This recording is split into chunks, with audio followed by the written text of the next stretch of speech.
العالمین والصلاة والسلام علی اشرف الانبیاء والمرسلین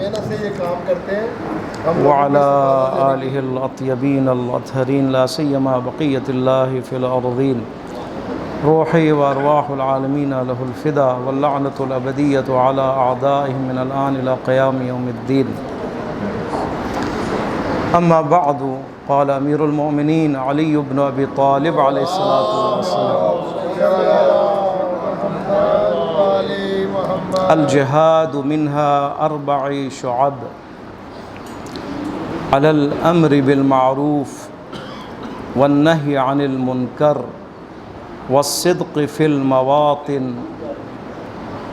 وشنآن الفاسقين فمن امر بالمعروف شد ظهور المؤمنين ومن نهى عن المنکر ارغم انوف الكافرین او المنافقین ومن صدق فی المواطن قضى ما علیہ ومن شنی المنافقین وغضب للہ غضب اللہ لہ وارضاہ یوم القیامہ۔ مولائے متقیان علی بن ابی طالب علیہ السلام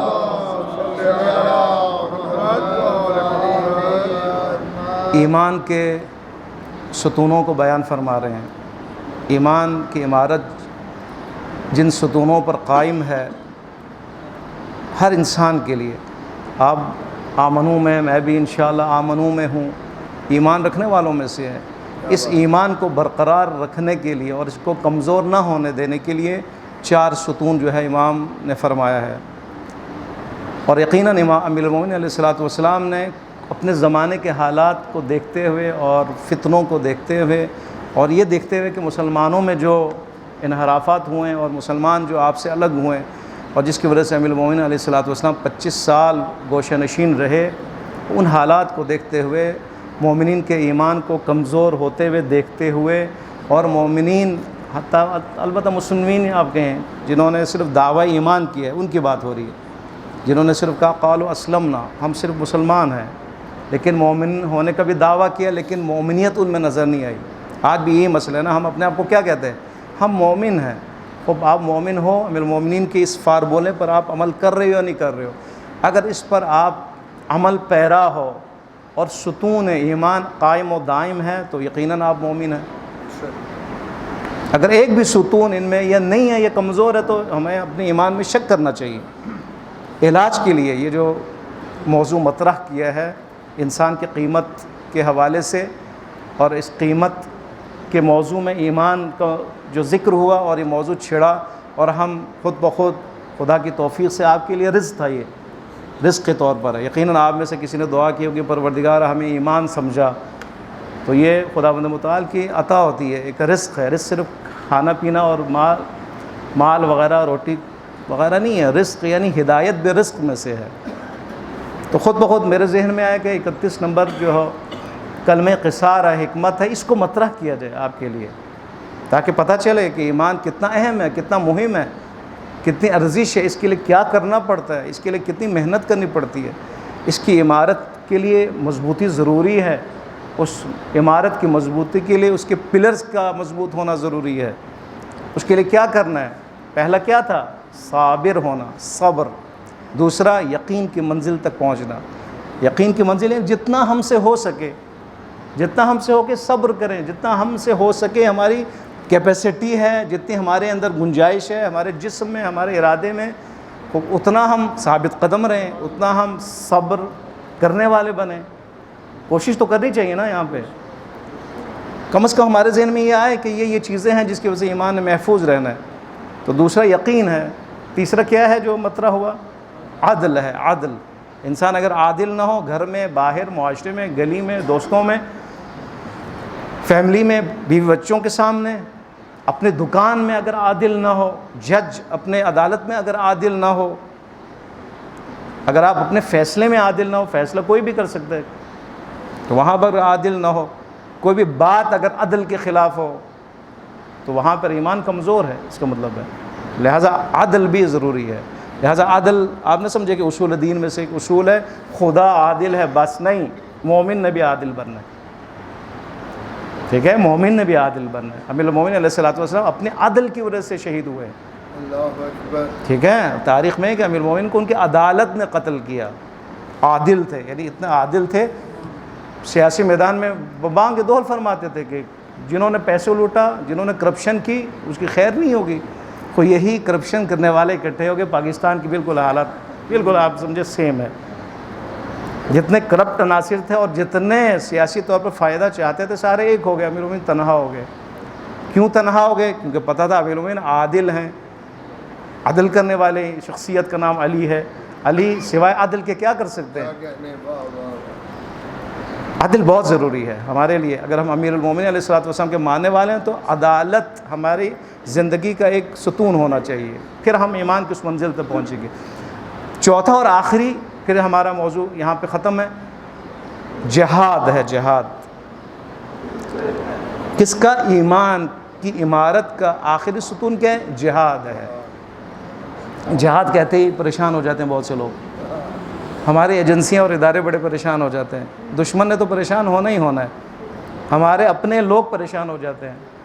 اسی لیے آپ دیکھیں یہ نام نہیں لینا، جہاد کا نام نہیں لینا۔ جہاد جو ہے یہ اصل لفظ ادا ہی نہیں کرنا، یہ تو بہت خطرناک چیز ہے۔ یہ تو حتیٰ کہ اس کو روایات میں بھی آپ پر ہے تو آپ نے اس روایت کو بیان بھی نہیں کرنا۔ قرآن میں بھی کوشش کی گئی کہ جو آیات جہاد ہے ان کو ختم کیا جائے۔ یہ ہوا ہے دشمن کی طرف سے، باہر سے پریشر آیا، ہمارے پر پاکستان کی بات ہو رہی ہے، جو ہمارے سلیبس بنانے والے ہیں ان پر دباؤ آیا کہ جو سبجیکٹس ہیں خاص طور پر کالج یونیورسٹیز میں، وہاں پہ جہاد کے موضوع کو اصل مطرح نہ کیا جائے، اصل چھیڑا ہی نہ جائے، کیونکہ خطرناک ہے۔ اب اس میں وہ عناصر بھی شامل ہیں کہ جنہوں نے جہاد کے اس عظیم اس فریضے کو داغدار کیا، یقیناً ان کا ہاتھ ہے، جنہوں نے جہاد کے نام پر فساد کیا، فتنہ کیا، بہت کچھ کیا، قتل و غارت گری کا بازار گرم کیا، سب شامل ہے۔ لیکن حقیقت میں دیکھا جائے تو جہاد کیا ہے؟ ضروری ہے، فروع دین میں سے ہے یا نہیں؟ واجبات میں سے ہے۔ امیر المومنین نے چوتھے ستون کے طور پر بیان فرمایا جہاد کو۔ اب جہاد کے اس گراؤنڈ کو بڑا بہترین طریقے سے مطرح کیا ہے۔ اگر ہم جہاد کو وہی مسلحانہ جہاد لیں تو امیر المومنین علیہ السلام کہنا چاہیے تھا، فرمانا چاہیے تھا، جہاد کے جو ستون ہیں ان میں پہلا کلاشنکوف ہے، دوسرا بم ہے، تیسرا جو ہے پتہ نہیں کیا کیا ہے، راکٹ لانچر ہے، اور فلانا۔ مولانا یہ نہیں بیان فرمایا، مولانا نے فرمایا جہاد کے جو ستون ہے، جو شرائط میں سے، یہ گراؤنڈ آپ اس کو لیں، ان میں سے پہلا امر بالمعروف ہے، دوسرا نہی عن المنکر ہے۔ جہاد کا جو ستون ہے، یہ جہاد کا گراؤنڈ، اس کو بالکل وسیع کر دیا ہمارے لیے۔ اب ہمارے لیے ہم نہیں کہہ سکتے اس سے ہم فارغ ہیں، ہم خارج ہیں، یہ تو ان کا کام ہے جو باڈی کے لحاظ سے حالت ٹرین شدہ ہیں۔ نہیں، مولانا نے جو جہاد کا جو تصویر پیش کی ہے، جو شکل پیش کی ہے، گراؤنڈ جو پیش کی ہے، اس میں ہم سب آ سکتے ہیں اور ہمیں آنا ہے اس کے اندر، کیونکہ ہم سارے کیا ہیں؟ مومنین کہلاتے ہیں نا اپنے آپ کو، ایمان والے۔ ایمان کا چوتھا ستون ہے نا، تو یہاں پہ ہم نے ان گراؤنڈز میں آنا ہے۔ اگر ہم اس گراؤنڈ میں آئیں، اس میدانوں میں آئیں، تو ہم کیا ہو جائیں گے؟ مجاہد کہلائیں گے۔ سبحان اللہ۔ یعنی امام نے سمجھایا ہمیں کہ جہاد کا گراؤنڈ کیا ہے۔ جہاد کا گراؤنڈ امر بالمعروف ہے۔ کہ مولانا نے فرمایا کیوں، اس کا بھی جواب دیا۔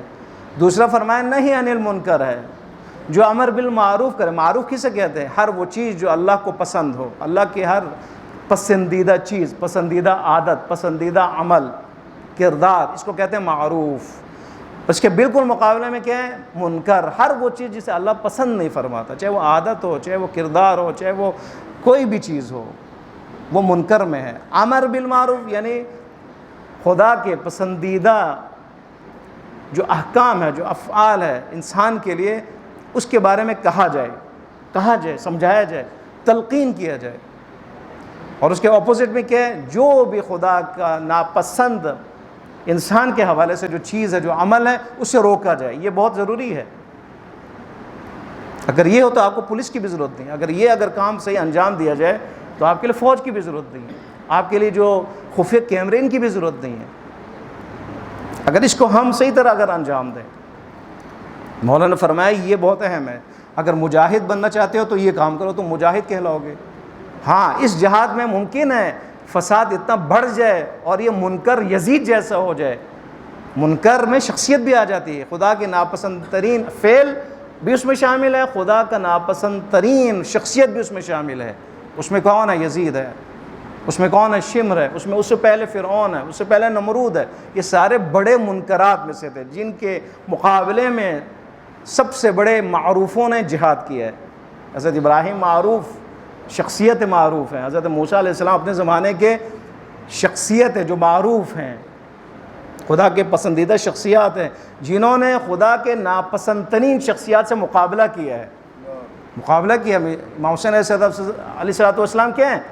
بہترین اس زمانے کے اتم یعنی مصداق کے لحاظ سے معروف کے جو مصداق ہیں جس کو آپ خارج میں دکھا سکتے ہیں، وہ کون تھے؟ زمانہ یزیدیت میں امام حسین علیہ السلام خود تھے۔ اسی زمانے میں سب سے بڑا منکر کون تھا؟ خود یزید تھا۔ اسی لیے آپ جب مکے سے جب نکلتے ہیں اور اپنا فلسفہ خروج بیان کرتے ہیں، اور وہاں پہ کیا فرماتا ہے؟ انی لم اخرج اشرا ولا بطرا، میں فساد کے لیے نہیں نکل رہا ہوں، میں شر پھیلانے کے لیے نہیں کر رہا ہوں۔ میرا جو کربلا کی طرف جو سفر ہے وہ کیا ہے؟ ارید ان آمر بالمعروف وانہی عن المنکر۔ آپ نے بیان کیا میں معروف کا حکم دینے کے لیے نکلا ہوں، اس سے انتشار دینے کے لیے نکلا ہوں، پروموٹ کرنے کے لیے نکل رہا ہوں، اور منکر سے ٹکراؤ کے لیے میں نکل رہا ہوں۔ یہ فرمایا فساد کے لیے نہیں ہے، ایمان کے تقاضے کے مطابق ہے، کیونکہ ایمان کا چوتھا ستون ہے۔ فساد کے لیے نہیں، ناامن کرنے کے لیے نہیں ہے، لوگوں کو آپس میں درمیان اختلاف پیدا کرنے کے لیے نہیں ہے، بلکہ کہ اس ایمان جو اس کا انگیزہ ہے نا، جو اس کی جو بنیاد ہے وہ خود ایمان ہے۔ بس اگر ہم معروف امر بالمعروف کرنے والے ہیں، نہیں یعنی منکر کرنے والے ہیں، اس کا مطلب ہے آپ کے ایمان نے آپ کو جو ہے ابھارا ہے اس کی طرف۔ اگر ہم نہیں کریں تو اس کا مطلب ہے ہمارا ایمان ضعیف ہے۔ ٹھیک ہے، میں اپنے بچے کو دیکھ رہا ہوں غلط کام کر رہا ہے، غلط دوست ہیں، اور میرے اندر وہ احساس پیدا نہیں ہو رہا، اس کا مطلب ہے میرے ایمان کی کمزوری ہے۔ ایمان کی کمزوری کیوں میں اپنے آنکھوں سے اپنے بچے کو تباہ ہوتے ہوئے دیکھ رہا ہوں، لیکن دوسروں کی طرف میری بہت بڑی نظر ہے، ان کی غلطیاں نوٹ کر رہا ہوں، فلان کی غلطیاں نوٹ کر رہا ہوں، لیکن اپنے گھر میں اپنی غلطیاں، اپنے فیملی کی غلطیاں نوٹ نہیں کر رہا ہوں، وہاں پہ میرے لیے کوئی درد نہیں ہے۔ اس کا مطلب ہے مسئلہ ہے، کوئی اور مسئلہ ہے، دکھاوا ہے، کوئی اور چیز ہے اس کے پیچھے۔ اگر میرے اندر ایمان ہو، ایمان اگر ہو تو خود ایمان نے آپ کو ابھارنا ہے، مجبور کرنا ہے کہ آپ اس منکر کے خلاف بولیں، مجبور کرنا ہے۔ اگر ہم بولتے ہیں تو الحمدللہ، اگر ہم معروف کا حکم دیتے ہیں، بیٹا یہ کرو، نماز اول وقت میں پڑھو، روزہ واجب ہے، اس کو سمجھائیں، اس کو جہاد کے بارے میں ان کو سمجھائیں، ان کو تعلیم کے بارے میں ان کو سمجھائیں، ان کو وقت کی اہمیت کے بارے میں سمجھیں، سارے معروفات میں سے، سارے معروفات میں سے۔ امیر مومنین علیہ السلام نے گراؤنڈ کو ہمارے لیے وسیع کیا ہے، وسیع، کہ ہر بچہ، ہر بڑا، ہر عورت اس میں شامل ہو کر جہاد کر سکتے ہیں۔ جہاد کے لیے پہلا ستون کیا ہوا؟ امر بالمعروف، مولا کے بیان کے مطابق۔ دوسرا کیا ہے؟ نہی عن المنکر۔ دیکھیں تیسرا امام فرماتے ہیں کہ سچ بولنا، یہ بھی جہاد کا ستون ہے۔ سچ بولنا، سچ بولنا چاہے گردن کٹ جائے، سچ بولنا چاہے جو مرضی ہو جائے، جیل میں جانا پڑے، حق بولنا، فرماتے ہیں یہ بھی جہاد کا تیسرا ستون ہے۔ چوتھا فرماتے ہیں کہ فاسقین سے دشمنی کرنا، فاسقین کا دشمن ہونا، فاجروں کا دشمن ہونا۔